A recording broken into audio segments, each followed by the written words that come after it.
کوئی خامی نہیں ہے، ہماری خامی ہے، ہماری خامی ہے۔ آج اگر ہمارے ملک میں اللہ کے رسول کی سنتیں نہیں ہیں، کسی کا قصور نہیں ہے، ہمارا قصور ہے، کسی کا قصور نہیں۔ نہ حکمرانوں کا قصور ہے، نہ افواج کا قصور ہے، نہ اداروں کا قصور ہے، میرا اور آپ کا قصور ہے۔ میرے گھر میں میری حکمرانی چلتی ہے، میرے گھر کا دیوار کا رنگ کیا ہوگا یہ باہر کا آدمی نہیں کر سکتا۔ ہاں اگر میں اتنا کمزور ہو جاؤں کہ دوسرے لوگ مجھے کہیں یہ دیوار کا رنگ کرو تو میرا قصور ہے، یہ ہمارا قصور ہے، ہم سے، مجھ سے اور آپ سے پوچھا جائے گا۔ یہ رنگ ہمارے ملک کے دیواروں کے جو مختلف نظر آ رہے ہیں یہ ہمارے قصور ہیں، جو نظام ہے یہ ہمارا بنایا ہوا ہے، ہم اس پہ راضی ہیں۔ آج امت مسلمہ کو دیکھیے، آج بھی جب امت مسلمہ کے نوجوان فتنے میں مبتلا ہوئے، حضرت عثمان کا واقعہ لے لیجئے، حضرت علی کی پوری خلافت کا زمانہ، پھر ان کی شہادت، پھر حضرت حسین رضی اللہ تعالی عنہ جیسی عظیم شخصیت کی شہادت، کون لوگ یہ واقعات کر رہے ہیں؟ وہی جو فتنے میں مبتلا ہے۔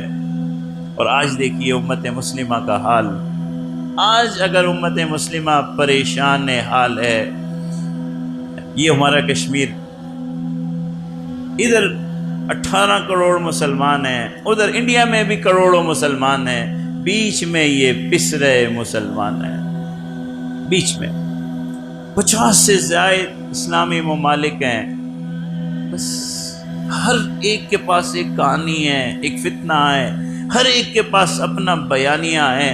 اللہ کے رسول کی بات کسی کے پاس نہیں ہے، کسی کے پاس نہیں ہے۔ ہر قوم کا اپنا بیانیہ ہے، امارات والوں کا اپنا بیانیہ، سعودیہ والوں کے پاس اپنی گفتگو ہے، فلانی کون سے ملک والوں کے پاس اپنی، انڈیا کے مسلمانوں کی اپنی سوچ ہے، پاکستان کے مسلمانوں کی اپنی سوچ ہے۔ اللہ کے رسول کی بات کسی کے پاس نہیں ہے۔ اللہ کے رسول کا دین اور اللہ کے رسول صلی اللہ علیہ وسلم کی تعلیمات کہیں نہیں ہے۔ فلسطین ہو، کشمیر ہو، حیرانگی کی بات ہے۔ اب پچھلے 1 سال میں دیکھیے کیا مسلمانوں کے علاوہ کوئی اور مذہب کے لوگ، کوئی اور قوم اس طرح ظلم کا شکار ہوئی ہے، اس طرح پوری دنیا نے خاموشی اختیار کی ہے، جیسے مسلمانوں کے قتل عام پر خاموشی ہے۔ دوسروں کو انگلیاں اٹھانا آسان ہے، ہمیں خود سوچنا چاہیے کیا ہے۔ یہ وہی فتنے ہیں کہ جب امت فتنوں میں مبتلا ہو جائے، لوگوں کی باتوں میں آ جائے، اللہ کے رسول کی تعلیمات سے ہٹ جائے۔ حضرت عثمان کے معاملے میں اللہ کے رسول کی حدیث کہہ رہی ہے کہ یہ میرا رفیق ہے، یہ جنتی ہے، یہ شہید ہے، یہ حیا والا ہے، فرشتے اس سے حیا کرتے ہیں۔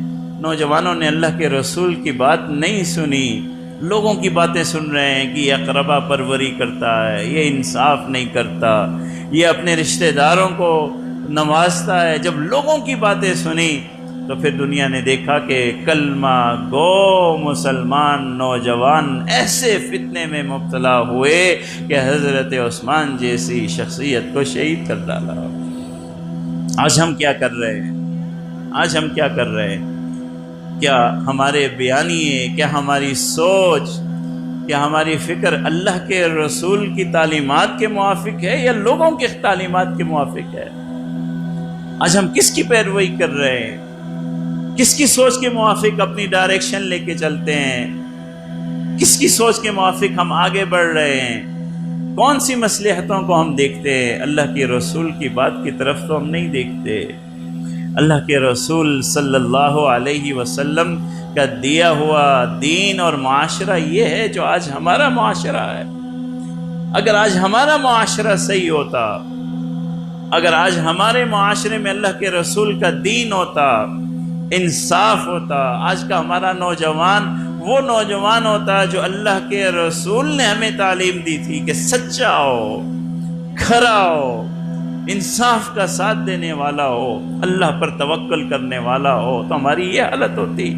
ایک ملک بھی، 49-50 ملک ہیں، ایک ملک بھی اللہ کے رسول کی تعلیمات کو، ایک معاشرہ بھی ہمارے 50 میں سے اللہ کے رسول کی تعلیمات کو اپنائے ہوئے کھڑا ہوتا تو آج امت مسلمہ کا یہ حال نہ ہوتا۔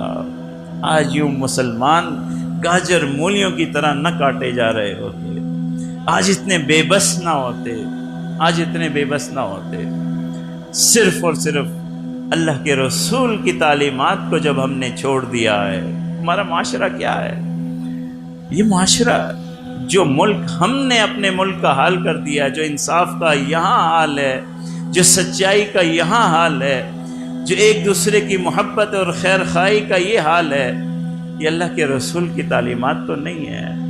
یہ اللہ کے رسول کی تعلیم، یاد رکھو اللہ کے رسول صلی اللہ علیہ وسلم فرما گئے ہیں، میں 2 چیزیں تمہارے درمیان چھوڑ کے جا رہا ہوں، ان کو تھامے رکھو گے، ان کے ساتھ اگر وابستہ رہو گے تو اللہ تعالیٰ تمہیں عزتیں دے گا، فراوانیاں دے گا، اور اگر اس سے دور ہو جاؤ گے تو کوئی عزت نہیں، کوئی فراوانی نہیں، اللہ کی رحمت سے دور کر دیے جاؤ گے۔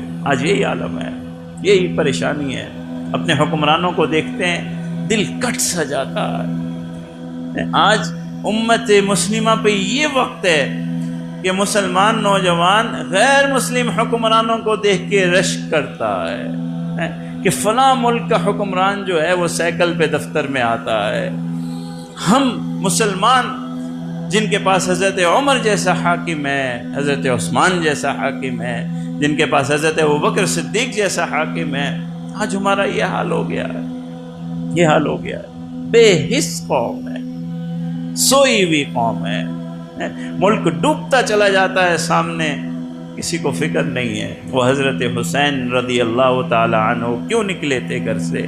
کوئی کمی نہیں تھی، محبت کرنے والے ہزاروں میں تھے، مدینہ میں کسی چیز کی تنگی نہیں تھی، عزت کی تنگی نہیں تھی، سرداری کی تنگی نہیں تھی، لوگوں کی تنگی نہیں تھی، محبت کرنے والوں کی دنیا میں کوئی تنگی نہیں تھی۔ حضرت حسین کے پاس کیوں نکلے تھے؟